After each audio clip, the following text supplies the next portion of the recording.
And I want to tell you a case of a scholar of antiquity, Galen. Galen lived 200 years AD, and his medical books have dominated the universities of Europe for 13 centuries. In the 16th century, the ban on dissecting human corpses was lifted for some reason or other. The Romans already had not permitted human bodies to be cut up. In the 16th century, it was discovered that all the anatomical descriptions that Galen had put in his books and were accepted as gospel truth, if we might say, were wrong, were false. Why? Because Galen had never dissected a human body. He had dissected an ox for his descriptions. Now, when it was discovered that his description of the human hip bone did not tally with the facts of the human cadavers, but was that of an ox, the scholars of the time proved once more that there is no ignorance as stubborn as the ignorance of the learned. And they decided not to change their textbooks. They did not change their textbooks for 200 years. And when they finally changed their textbooks, because people showed them, look here, this is the human hip bone. They said, ah yes, but the human hip bone has changed its shape. Wait, this is getting better. Has changed its shape because of the habit of wearing trousers instead of the toga.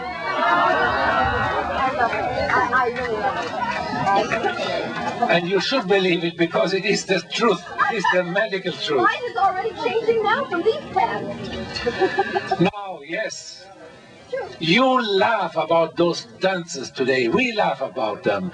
But not half as loud as our descendants are going to laugh about our scientific dances today.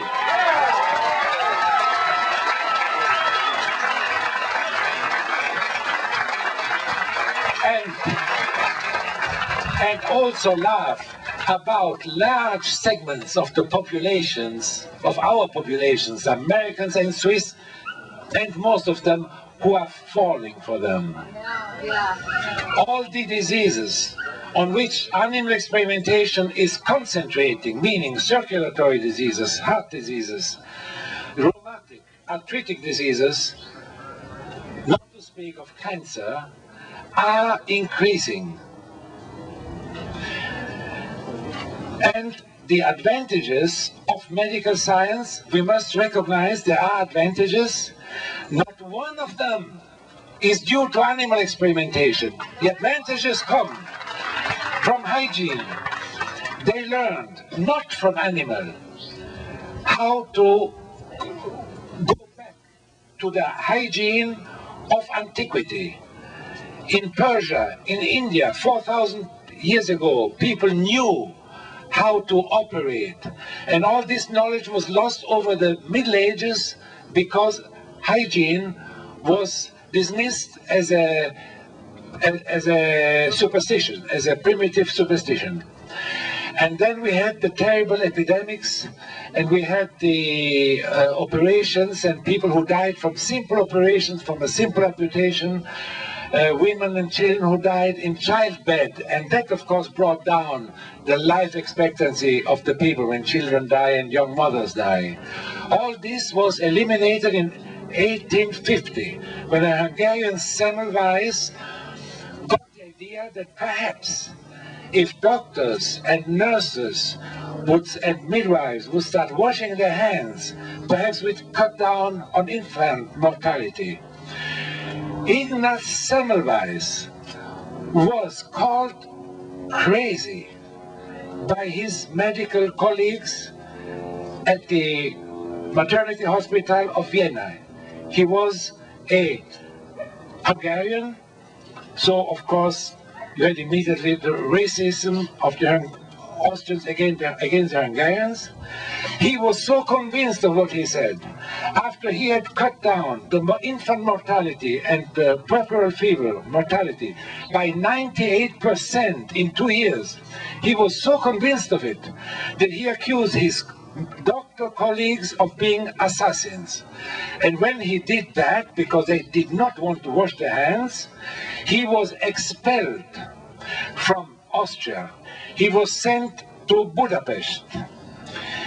In Budapest, he accused his Hungarian colleagues of being assassins because they thought it was for sissies to wash their hands before touching a childbearing mother, and he died in the nut house. He became crazy because his theories were not recognized, and they were recognized only when the theory of Pasteur was published 30 years later, and the whole theory of Pasteur was gathered from other people. Pasteur had gathered it from other people, and Pasteur made his mistakes, which have not yet been corrected today by medical science. Now, an Italian researcher in a hospital in Milan, Pietro Croce is his name. We have published his book in Italy. Pietro Croce wrote a book and showed why vivisection has not done one thing for medical science and only led it astray. And by vivisection, I just mean animal experimentation in general.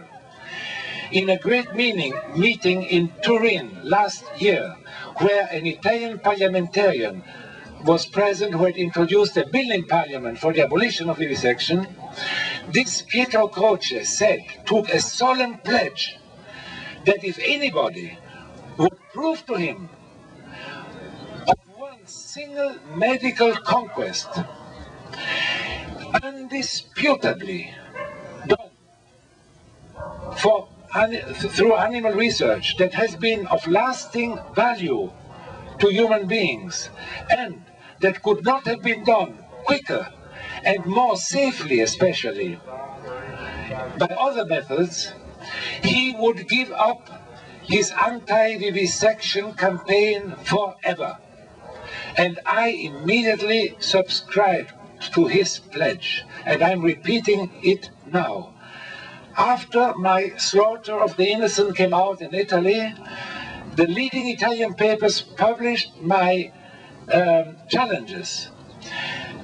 Il Tempo, the daily Il Tempo in Rome, and the weekly Panorama, which is like Time magazine here, published my public challenges to the vivisection community to meet me in public debate on a national network, and then to let the listeners decide on the outcome. Not one accepted the challenge, and I am repeating it now. I want to just to mention, since we have now our friends from 60 Minutes who are here, as I heard, I want to tell you that since 1978, numerous groups of anti-vivisection societies in America have been sending books to 60 Minutes, volumes. I've sent them personally. Personal friends of mine are personal friends of 60 Minute people, producers. And they're proud of their controversial subjects. If ever there was a controversial subject, this is it.